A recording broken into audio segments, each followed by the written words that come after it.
আগের চেয়ে কম আছে।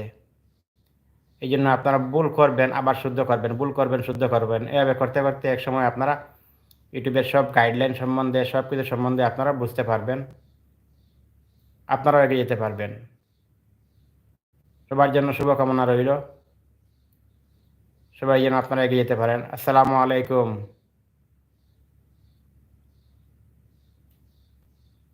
ইসলাম ভাই, কি অবস্থা? ঈদ মুবারক ভাইয়া, কেমন আছেন?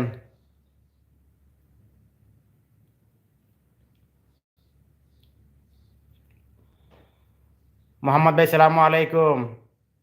জি ভাইয়া, আমি কুয়েত থেকে দেখছি, কুয়েত থেকে বলছি।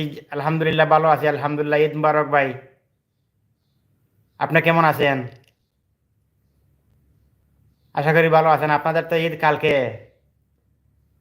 তাই আমি আজকে ভাবলাম যে আমার চ্যানেলের পক্ষ থেকে সবাইকে ঈদ মুবারক জানিয়ে দেই।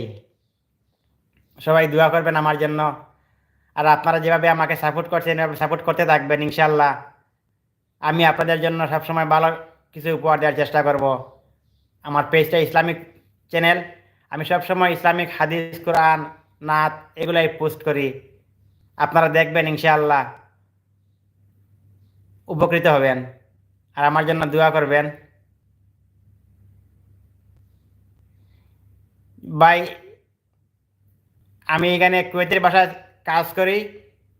কুয়েতিরা ছাগল আনছে 3টা, একটু পরে জবাই করব আলহামদুলিল্লাহ। আপনার গরু কিনছেন নি? ভাই, ঈদের আনন্দ তো শুধু আপনাদের, ঈদের আনন্দ সবটুকু লাগে আপনাদের, আমাদের প্রবাসের এখানে কিছু নাই ভাই। আমরা প্রবাসীদের ঈদ মানে আনন্দ, আসলে আনন্দটুকু নাই আমাদের। শুধু নামাজ পড়লাম, এখানে আত্মীয় স্বজনের সাথে দেখা করলাম, একটু কোলাকুলি করলাম, এইটাই মজা। আর এখান থেকে চলে আসার পরেই আবার ওই ডিউটিতে ভাই, আমাদের কোনো আনন্দ বলতে কিছু নাই। এখন হয়তো লাইভ করতেছি, লাইভ থেকে বাইরে হওয়ার পরেই আবার কাপড় চেঞ্জ করার পরে লাগিয়ে যাই মুখে ডিউটিতে। এইটুকু আমাদের জীবন ভাই। সব প্রবাসীদের জন্য দোয়া করবেন ভাই, আপনাদের জন্য আমরা সবসময় দোয়া করি। দেশের মানুষগুলা ভালো থাকুক, সুখে থাকুক, আমাদের জন্য সবসময় দোয়া করবেন। কারণ আজকে ঈদের দিন, মন প্রাণ সব কিছু চলে গেছে দেশের দেশের মানুষের প্রতি, ফ্যামিলির প্রতি। দোয়া করবেন ভাই, ঠিক আছে নি? তো বেশি কথা বলতে পারবো না আজকে, ঈদের দিন আবার একটু কাজ আছে। তো আজকের লাইভ এই পর্যন্ত, ভালো থাকেন, আল্লাহ হাফিজ। আর আমাকে সবসময় এভাবে আপনারা সাপোর্ট করতে থাকবেন, যেভাবে আপনারা সাপোর্ট করে আসছেন এভাবে সাপোর্ট করবেন। আমার এই পথ চলার সবটুকু আপনাদেরকে নিয়েই, একা আমার পক্ষে সম্ভব নয়। আপনারা যদি আমার পাশে থাকেন তাহলে আমি ইনশাআল্লাহ এই চ্যানেলটা নিয়ে আমি সামনে যেতে পারবো। তাই সবসময় আমার পাশে থাকবেন। আল্লাহ হাফিজ, সালামু আলাইকুম।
এর সমাপ্তি দিতে পারলাম না।